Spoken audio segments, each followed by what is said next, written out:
Ok. Les cuento. Nos cuentas. Es súper común que los pacientes y las pacientes, cuando se les entrevista, normalizan, y no creo que solo los pacientes, ¿no? Sino en general las personas normalizan o normalizamos mucho la violencia. La tenemos como muy dentro de nuestro algo habitual que pasa, que, sí, lo normal. Te pegaban de niño, lo normal. ¿Qué es eso de lo normal? ¿Cuándo crees que fue la última vez que alguien te violentó? Huepucha. Qué buena pregunta.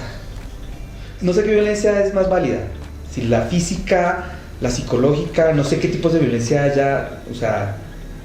Es que creo que no podríamos hablar de cuál es válida y cuál es inválida, porque creo que la experiencia como tal es propia de cada persona. O sea, si es que yo tal vez ahorita te hago así, ¿no? Como entre chiste, pues puede ser como un cariño, ¿no? Pero tal vez para otra persona pues represente como una invasión a su que pasa mucho, a su integridad. proxemia, ¿no? A su integridad. A mí no es violentísimo que me abraces. De hecho, a mucha gente le funcionó la pandemia porque evitaba el saludo, evitaba los besos, evitaba la agarrada de manos y ahorita que ya estamos post pandemia, entonces como que, pucha, se extraña eso porque se sentían como un poco invadidos, violentados a su intimidad. Puede ser, sí. Pero lo que yo te quería preguntar, o sea, primero te hice esta pregunta, ¿no? ¿Cuándo fue la última vez que te violentaron?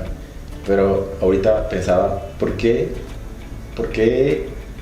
es tan común eso, no? ¿Por qué la violencia siempre es parte de nuestro diario vivir, tal vez, ¿no? O sea, entiendo mi pregunta, pero ¿por qué te pregunto esto? Si es como la violencia es algo tan común que no debería existir, ¿no?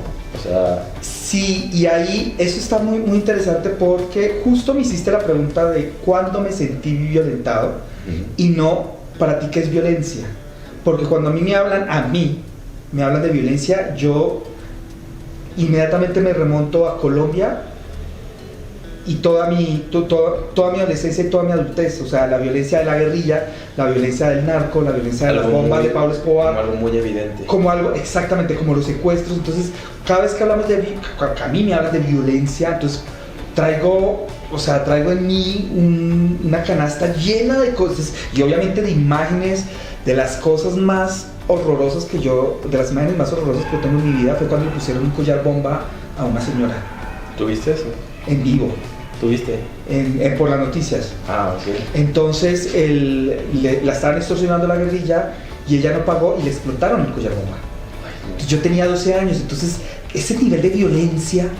Entonces, claro, entonces en Colombia como que pero para mí, toda esa violencia como que mataba a las demás microviolencias, las demás claro. Violencias chiquitas. Entonces, exacto. Como que hablar de que una conductora de Uber te haga perder 17, o sea, pierde, es nada, ¿no? Es absolutamente nada. Entonces, ¿de qué diablos estás hablando?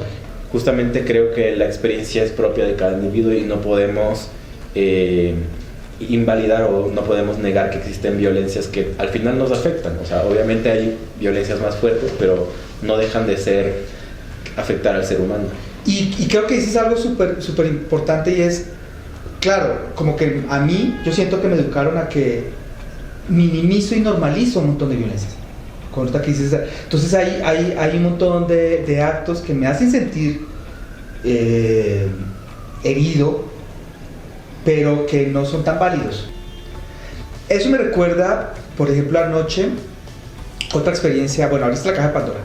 Otra experiencia de violencia que sentí fue anoche cuando venía para la casa, venía caminando y en el otro andén de la calle venía una persona, habitante de calle, una persona en situación de calle, que creo que estaba como en algún delirio, estaba vociferando, diciendo groserías y me pareció interesante porque sentí que la escena se puso violenta.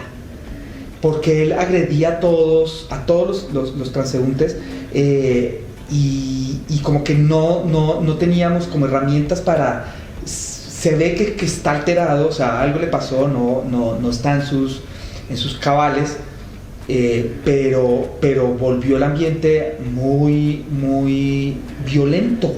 Y cuando se pasó a mi acera, claro, hizo que yo me quedara quieto y yo, bueno, pues lo dejo pasar, me hago el menso, me pongo a escribir con el celular como los osos, ¿no? Mientras no te miren, pues no va a pasar contigo. Y sí, efectivamente siguió derecho y siguió alegando con los que se iba encontrando en el camino. Sí.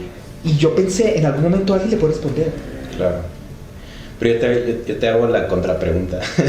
¿No te parece violento para ese individuo que primero esté en una situación de calle? Que segundo, si es que tiene, no sé qué tenía, ¿no? Si tenía un consumo de sustancias, si tenía alguna enfermedad mental, que no tenga acceso a recursos para solventar sus necesidades de tratamiento o lo que sea que necesite esa persona, ¿no? Entonces para mí también esa es una conducta violenta hacia ese individuo de parte del Estado, no sé, o sea, de la sociedad, del sistema de salud.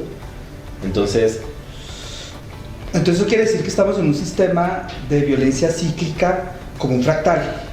O sea, la violencia que me dieron, que la violencia que yo recibo, la violencia del Estado, la violencia de mi familia, la violencia de mi hogar, la violencia de mi jefe, la violencia de la ciudad. Entonces se vuelve avasallante. Para poder como empezar a desmenuzar un poco este fenómeno de la violencia, ¿cómo la podemos tipificar? ¿Cuántos tipos de violencia hay? Bueno, creo que sí es importante que lo aclaremos porque existe una normalización todo el tiempo de la violencia, ¿no? Por ejemplo, es súper común que yo a mis pacientes les pregunte como, ¿usted ha sido violentado de tal forma? Y me dicen no, y a medida que avanza la conversación, sí, mi papá me pegaba, sí esto, ¿no? Y yo sí, pero le había preguntado sobre violencia. y no, que no. O me dicen, me pegaban, pero lo normal. O sea, ¿qué es lo normal? O sea, eso no debería estar normalizado en ningún aspecto. Violencia es violencia y lo tenemos que abordar como lo que es. O sea, un acto que no puede ser justificable bajo ningún contexto, ¿no? Y ningún tipo ni ninguna intensidad no es justificable. Ni como educativo, ni como preventivo, ni como correctivo. No, porque se puede hacer esas mismas acciones sin que sean violentas. Okay. Entonces, primero creo que es importante abordar eso. Y también, pues bueno, ahí vienen los ejemplos. Hay violencia psicológica, violencia sexual, violencia física dentro de las más entendibles, violencia económica, violencia patrimonial, violencia laboral, violencia de género. O sea, pucha, estamos llenos de violencias.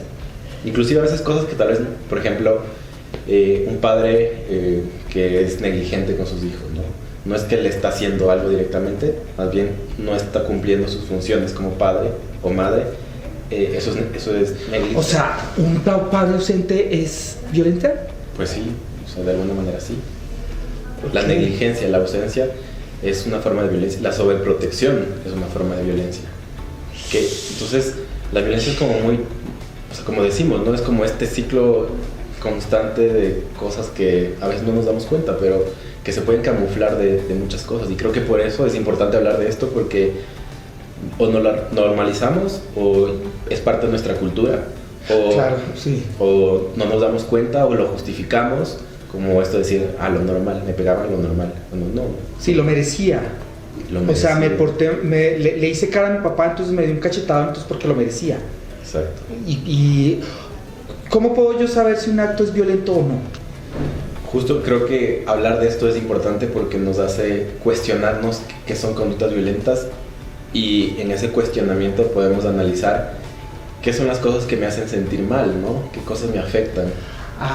Entonces, en ese aspecto, podrías, el momento que te das cuenta cuando te afecta, puedes llegar a desear poner un límite, porque si es que tú me manipulas a mí y yo no me doy cuenta porque para mí es normal ese comportamiento, no me veo a mí mismo cómo me está afectando y tampoco puedo poner un límite, que a veces pues, los límites pueden ser un poco difíciles de ponerlos también. Claro, no, y sobre todo cuando no se reconocen. Exacto. Entonces, porque puede ser que yo esté haciendo acciones que para mí, mi parecer, no son violentas, pero para otras personas sí pueden ser violentas. Un poco como lo que hablábamos hace un ratico, el sistema de salud. O sea, que una persona de la tercera edad vaya a sacar una cita en el otorrino y que le digan, es que pasen 4 meses, 5 meses la siguiente cita, eso me parece violento. O sea, del sistema como tal. Claro, no es una afectación física, pero evidentemente juega un poco con el tiempo y con la prioridad de la persona. Con la integridad. Y con la integridad y con el bienestar. Entonces, podría parecer como un poco trivial, pero al final nosotros también un poco le ponemos la carga a la violencia. ¿Hay intensidad entonces en las violencias? ¿Hay violencias más fuertes, menos fuertes?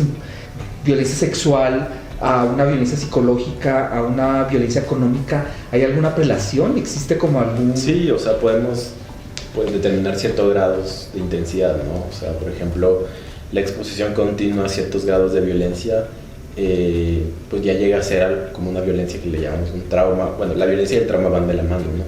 Que lo llamamos como trauma complejo, ¿no? Que es cuando esta persona se expone a múltiples situaciones violentas, traumáticas, continuas, repetitivas, intensas, que afectan en mayor proporción tal vez que tal vez unas violencias aisladas, ¿no? O sea, no es lo mismo que te hayan pegado una vez en la calle que te peguen todos los días de tu casa, ¿no? Y siendo un niño o niña.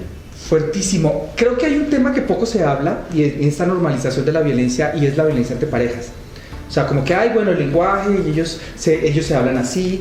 Y creo que ahorita que hablábamos de esta intensidad, he visto aquí en México como un violentómetro específico para las relaciones de pareja. Está muy centrado en la mujer, que evidentemente las mujeres son las que más reciben la violencia. Entonces están como de no te contestó un mensaje, y va subiendo de nivel y se pone un rojo mucho más intenso, pasando por te digo groserías, te empujo, te privo de la comida, te privo de plata, y ya luego contacto sexual. Y el último, exacto, es el feminicidio. Esa tipificación solamente la he visto en ese tipo de relaciones, que es como un poco, no sé si las más comunes. ¿Hay alguna violencia que sea como la más recurrente? Pues ¿Se tienen estadísticas? De violencia en general. Pues sí, o sea, los grupos, no quiero decir que las mujeres sean un grupo minoritario, pero ciertos grupos vulnerables por cómo está construida la sociedad obviamente están más expuestos a un tipo de violencia, ¿no? Por ejemplo... ¿no? Sí, exacto, los niños. Sí. Las mujeres. Es que justo viene ahí el punto. Normalmente la violencia está ejercida por una situación de desigualdad, ¿no? Ah, ok. Entonces, porque, o sea, un niño no está en las mismas cualidades que un adulto, y no porque no sea sea importante o no, sino porque es un niño, no tiene cómo defenderse, no tiene cómo pedir ayuda tal vez. Entonces hay una situación de poder. Entonces por lo general la violencia ocurre en un aspecto de desigualdad, de control también, como de poder, sí, exacto. De desigualdad. De Entonces desigualdad. Justo el ejemplo de las mujeres no significa que las mujeres sean más débiles, sino que evidentemente hay una estructura cultural, sistemática del patriarcal que pues está por encima tratando de oprimir todo el tiempo, y lo ves reflejado en todos los aspectos, ¿no? Como en la parte laboral, en la parte de familia, de pareja, en todos los aspectos se replica esa desigualdad, que no es como una desigualdad propia del individuo, sino una desigualdad social. Entonces obviamente pone en mayor riesgo a la mujer a recibir esa violencia, ¿no? Entonces creo que justamente este ejercicio del violentómetro es importante para lo que decimos, ¿no? Como identificar las conductas violentas que las normalizamos y poder actuar, sobre todo, y creo que recae sobre el tema de las mujeres porque es muy común. Lamentablemente no debería ser así. Sí, no, y ahorita se discute, o sea, porque yo veo el caso de mi abuela, mis dos abuelas muertas, en paz descansen ambas, pero era una violencia que yo la veía y estaba tan normalizada en todo el ciclo familiar que nadie, ni se cuestionaba. O sea, y creo que, bueno, los ejemplos de mis abuelas son como resumidas todas las violencias, porque era económica, era sexual, era de trabajo, era intelectual, era de todo tipo, o sea, era una marginación. Y no, pues es que antes los matrimonios duraban más. Bueno, porque aguantaban más. Porque las mujeres no tenían otra opción. Entonces, claro, hay una desigualdad absoluta. Ahorita, afortunadamente, hemos dado pasitos. Tampoco es que hemos estado, porque todavía hay es que tanta cosa, tanto como que no es tan real. No, por supuesto que sí es real. Y sí creo que hay grupos que somos más vulnerables. Lo que hablábamos de cuando hablamos de migrantes, los migrantes también hay una vulnerabilidad, una violencia súper fuerte, una xenofobia también sutil que la aceptamos. ¿Qué hacemos con esa violencia? ¿La replicamos? Por eso es que estamos en este ciclo infinito de todo tipo de violencia. Es que yo creo que, o sea, por ejemplo, te respondo haciéndote una pregunta. ¿Cuándo fue la última vez que tú crees que fuiste violento? Yo soy Santa Paz. No, ¿cuándo fue la última vez? Hoy, en la oficina. Ay, qué grosero. Sí, hoy me abordaron 2 compañeras de trabajo para hablarme de la fiesta de fin de año. Entonces me pareció tan banal el tema, teniendo tantos problemas en mi trabajo, que ya pensaran en su fiesta. O sea, en un año no me buscaron para hablar de los temas realmente relevantes. Entonces cuando me hablaron de eso, fui grosero y les dije ok, y me salí. Entonces como que las dejé, y sí siento que lo hice como consciente, no voy a decir que no. Y luego dije, pucha, no sé qué tan violento estuvo, y no porque fueran mujeres, sino porque para mí, en mi clasificación de importancia es, oye, estamos en incendios aquí en la oficina, o sea, no hablemos de la fiesta de fin de año ahorita. O sea, como que, y sí me sentí mal. Okay. Después. O sea, te hago esta pregunta porque creo que con la pregunta que hiciste, o sea, tenemos que normalmente como, esto es algo que se habla mucho ahora, como de deconstruirnos, ¿no? Como cuestionarnos todos los pensamientos y conductas que hacemos. Creo que es sumamente importante. Entonces, por ejemplo, el racismo. Yo, si tú me preguntas a mí, o sea, tal vez esto suena un poco contradictorio, ¿te consideras racista? Pues yo diría que sí, pero no porque ¿qué? ¿Tú dirías que sí? Sí, porque es algo que nace desde la cultura, ¿no? O sea, que es algo que hasta heredado. Entonces, para mí ha sido un cuestionamiento constante de decir, a ver, ¿qué de las cosas que digo, qué de los chistes que hago, qué de las conductas que hago son racistas, ¿no? Entonces, por eso cuando alguien dice que yo no soy racista, para mí sí es racista. Sí, yo creo que, hijo de pucha, y sí es muy desde la cultura y desde donde partimos, porque también hay mucha violencia dentro de las minorías. O sea, yo recuerdo cuando empecé en el activismo, yo era súper transfóbico. Y no lo había racionalizado hasta que empezamos a trabajar en la emisora con chicas trans.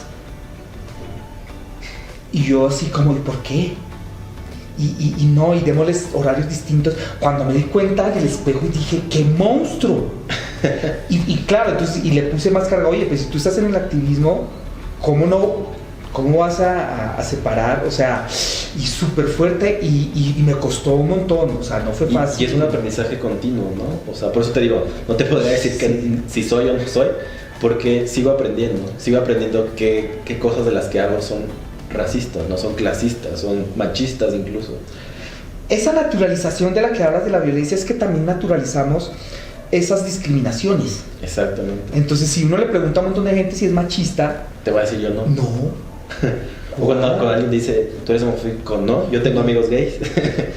Pero hay muchas conductas que las tenemos como muy adentro nuestro y que yo creo que el cuestionamiento es importante, ¿no? Por ejemplo, el tema del machismo, yo lo he seguido trabajando mucho y me he juntado o sea, como hombres creo que no nos corresponde decir que somos feministas, pero pues podemos ir aprendiendo. Entonces me he juntado con mujeres feministas y digo, ay, este pensamiento que tengo puede ser un poco machista, ¿no? Entonces voy trabajando en eso y no sé hasta qué punto pueda independizarme de esa cultura machista, ¿no? Como en mi privilegio, ¿no? Claro, y cultura machista que genera violencias, que genera microviolencias, porque no es el machismo por ahí. No va a ser machista por una moda, por un snob, sino no. Sí tenemos conductas violentas hacia las mujeres. Es que justo hablando de la discriminación, del racismo, hay muchas conductas que las normalizamos. Por ejemplo, bueno, no sé si aquí en México o en Colombia, cuando te refieres a alguien de color, a alguien afrodescendiente, dices el negrito. ¿No? A mí eso me parece violento, porque ya a veces les digo, no digas negrito, negrita, di negro. O sea, si no les molesta, se puede recibir el... Es que ¿por qué te debería molestar algo que eres, no? Pero el momento de decir negrito ya lo estamos como tratando de suavizar, ¿no? Y esto, o sea, no sé. Sí, pasa. Entonces, para mí, el decir negrito es violento, porque le estás minimizando a alguien bueno, primero, ¿por qué tienes que referirte a alguien por su color de piel? Punto número uno. Segundo, ¿por qué lo minimizan, no? Entonces, yo he visto algunas personas afrodescendientes que dicen eso, o sea, yo soy negro y soy negro, ¿no?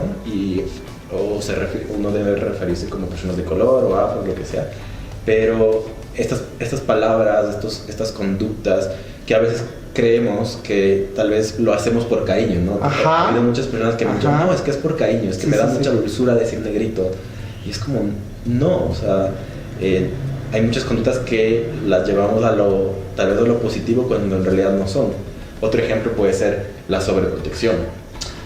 Okay. Entonces, unos padres sobreprotectores, ¿no? No te dejan salir, no te dejan respirar, que ponte el saco, que usa cubrebocas, que esto. O sea, es violento porque provoca en esa persona que sea una persona pues inválida, ¿no? Que no puede desarrollarse sola en el mundo si no es con la protección de su padre o su madre, su cuidador. Entonces genera un grado de, o sea, con esta perspectiva de que yo te estoy protegiendo porque es lo mejor para ti, pues no es lo mejor para esa persona, ¿no? O sea, tenemos conductas que creemos positivas que no lo son, que al final terminan siendo violentas. Exactamente. Entonces, lo que podemos hacer primero es como hacer esta revisión consciente de cuáles son esos actos cotidianos que me violentan. Tanto del espacio de la casa, como el espacio de la ciudad, del lugar que habito, el espacio laboral o los espacios en los que yo me desenvuelve, qué es lo que yo percibo que me lastima. Y empezar a reconocerlos, es como el primer paso, ¿no? Sí, y yo creo que ahí uno tiene que ver cómo se afecta a tu bienestar, ¿no? Conectando un poco con el primer video. Que aquí está, sí. Si no lo ha visto, vaya a verlo. Que hablamos sobre la salud mental, ¿no? Entonces, que es ese estado de bienestar que lo sientes y lo percibes. Entonces, yo creo que una forma de conectar es darte cuenta en qué punto las acciones involucran tu salud mental, tu bienestar y qué puedo hacer con eso, ¿no? En la medida de lo que puedas, pero creo que con las herramientas que tenemos. Un primer paso es darte cuenta qué cosas te están afectando realmente y ser sincero contigo mismo y decir, o contigo misma, y decir, esto me afecta. Y reconocerlo. ¿Qué seguiría después de eso? Creo que es importante también reconocer cuándo nosotros somos los agresores o agresoras, ¿no? Porque si no pasa esto, que seguimos en este ciclo constante en un mundo que aparenta ser súper violento. Pero entonces creo que es un ejercicio tal vez un poco más complejo. Hijo de pucha, sí, yo creo que es como más, como que nos ponemos más mascaritas de pronto, ¿no? Más demandante contigo mismo, porque tal vez, sí, tú me dijiste esto, tú me hiciste esto, en la calle me hicieron esto, pero también cuando yo fui violento, y era ese ejercicio de cuestionarnos qué cosas desde lo más mínimo, desde mis chistes, desde mis bromas, desde la forma en que te respondo, la forma en que me relaciono con mi pareja, la forma en la que me relaciono con mis hijos, mis hijas, mis padres, que son cosas violentas. Yo creo que ese es un acto de mucha humildad, un acto difícil, pero creo que es sumamente necesario para no replicar conductas violentas. Entonces ahí está la invitación para que hagan estos dos ejercicios de revisión, qué me violenta y cuáles serían como esas pequeñas microviolencias que yo genero. Si las encuentran, si hacen el ejercicio, coméntenlo aquí en este video y vamos a hacer, yo creo que este tema nos da, como todos los temas, nos da para hablar de mucho, pero hay como generalidades de esto y podemos ir explorando un poquito más los distintos tipos de violencia, en qué tanto nos afecta nuestra salud mental. Creo que tenemos mucho para hablar. Buenísimo, así que no olvide suscribirse al canal, compartir, darle like. Y nosotros nos vemos aquí en el próximo episodio en su serie de salud mental. Bye. Cuídense, muchas gracias.